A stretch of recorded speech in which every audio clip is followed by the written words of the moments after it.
Pope Catholic খ্রিস্টানদের প্রধান ধর্মগুরু। পোপ হলেন ক্যাথলিক খ্রিস্টানদের সর্বোচ্চ প্রধান ধর্মগুরু বা প্রধান আধ্যাত্মিক নেতা। রোমান ক্যাথলিকরা বিশ্বাস করেন যে পোপ যীশু খ্রিস্টের বংশধারার সরাসরি প্রতিনিধিত্ব করেন। পোপকে সেন্ট পিটারের জীবন্ত উত্তরসূরি বলে মনে করা হয়।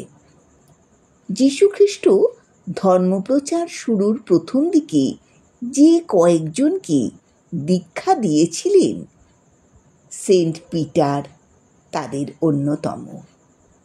সেন্ট পিটারকে ধর্মপ্রচারকদের নেতা বলে মানা হয়। খ্রিস্টান ধর্মের অনুসারীরা সাধারণত বাইবেলের পরামর্শ মতো জীবনযাপনের চেষ্টা করেন। তাঁরা পোপের কাছ থেকে বিভিন্ন ধর্মীয় শিক্ষা দীক্ষা ও পরামর্শ পেয়ে থাকেন। সারা বিশ্বে খ্রিস্টান ধর্মাবলম্বীদের অর্ধেকই হল রোমান ক্যাথলিক। এছাড়া আছেন প্রোটেস্ট্যান্ট, অর্থোডক্স সহ আরও বেশ কয়েক ধরনের খ্রিস্টান। তাঁরা পোপের কর্তৃত্বকে স্বীকার করেন না। বিশ্বের সবথেকে ছোট রাষ্ট্র ভ্যাটিকান সিটিতে পোপ বাস করেন। এটি ইতালির মধ্যে ইতালির রাজধানী রোম বেষ্টিত একটি শহর। ধর্মগুরু হিসেবে দায়িত্ব পালনের জন্যে পোপ আনুষ্ঠানিকভাবে কোনো বেতন পান না, তবে তাঁর জীবনযাপন ও ভ্রমণের জন্য প্রয়োজনীয় খরচ বহন করেন ভ্যাটিকান সিটি। পোপ শব্দটি এসেছে গ্রিক শব্দ পাপ্পাস থেকে, যার অর্থ পিতা। সেই হিসেবে পোপ হলেন পৃথিবীর সকল চার্চের প্রধান। কার্ডিনাল ক্যামারলেঙ্গো হলেন ভ্যাটিকানের একজন কার্ডিনাল, যিনি পোপ মারা যাওয়ার বা পদত্যাগের পরে পুনরায় নতুন পোপ নির্বাচিত না হওয়া পর্যন্ত গুরুত্বপূর্ণ প্রশাসনিক, অর্থনৈতিক কাজকর্ম দেখাশোনা করেন। তার অবস্থান পোপের পরেই। পোপের দেহত্যাগের পর একজন ডাক্তার কার্ডিনাল ক্যামারলেঙ্গোর সামনে পোপকে পরীক্ষা করে তাঁকে মৃত বলে ঘোষণা করবেন। এরপর কার্ডিনাল ক্যামারলেঙ্গো পোপের নাম ধরে 3 বার উচ্চস্বরে ডাক দিয়ে অপেক্ষা করবেন পোপের প্রতি উত্তরের জন্যে। যখন কার্ডিনাল ক্যামারলেঙ্গো নিশ্চিত হবেন যে পোপ দেহত্যাগ করেছেন, তখন তিনি তার হাতের আঙুল থেকে ফিশারম্যান রিং খুলে নেবেন এবং অন্যান্য কাগজপত্রের সঙ্গে তা নষ্ট করে দেবেন। ফিশারম্যান রিং হচ্ছে একজন পোপের মূল আইডেন্টিটি।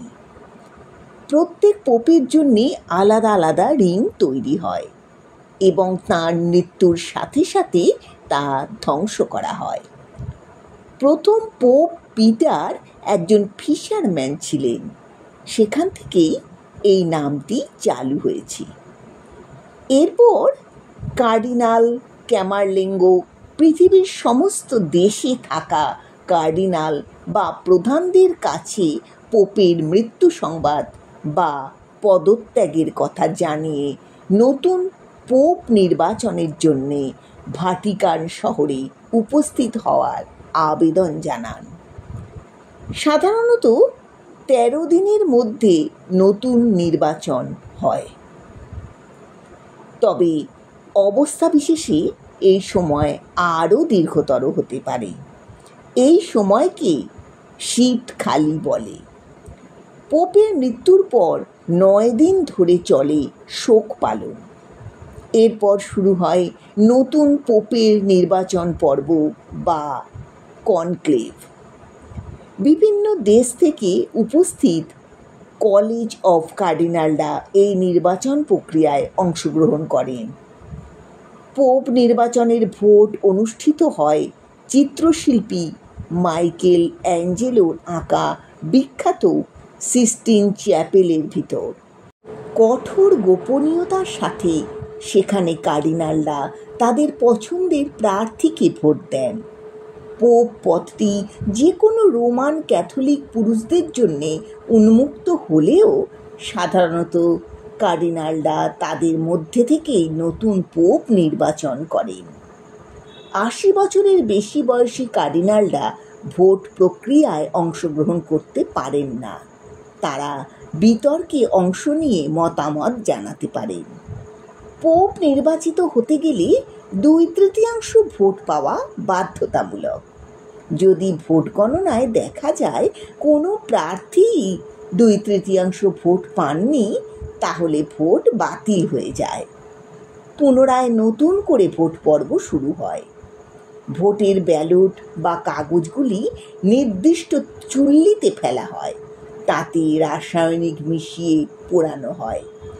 যদি চুল্লি দিয়ে কালো ধোঁয়া বেরোয়, তাহলে বুঝতে হবে ভোট প্রক্রিয়া বাতিল হয়ে গেছে।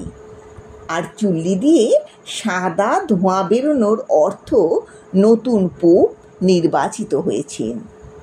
ভোট পর্ব শেষ না হওয়া অবধি কার্ডিনালদের সঙ্গে বহির্জগতের কোনো যোগাযোগ থাকে না।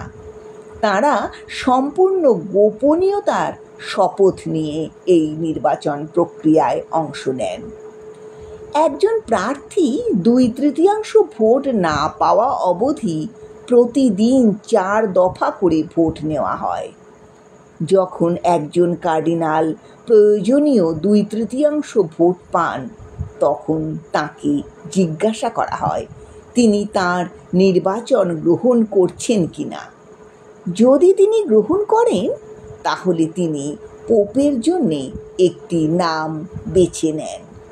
তারপর পোপের পোশাক ও ফিশারম্যান রিং পরে সেন্ট পিটার্স ব্যাসিলিকার বারান্দায় গিয়ে পোপ হিসাবে প্রথম জনসমক্ষে উপস্থিত হন এবং অভিবাদন গ্রহণ করেন।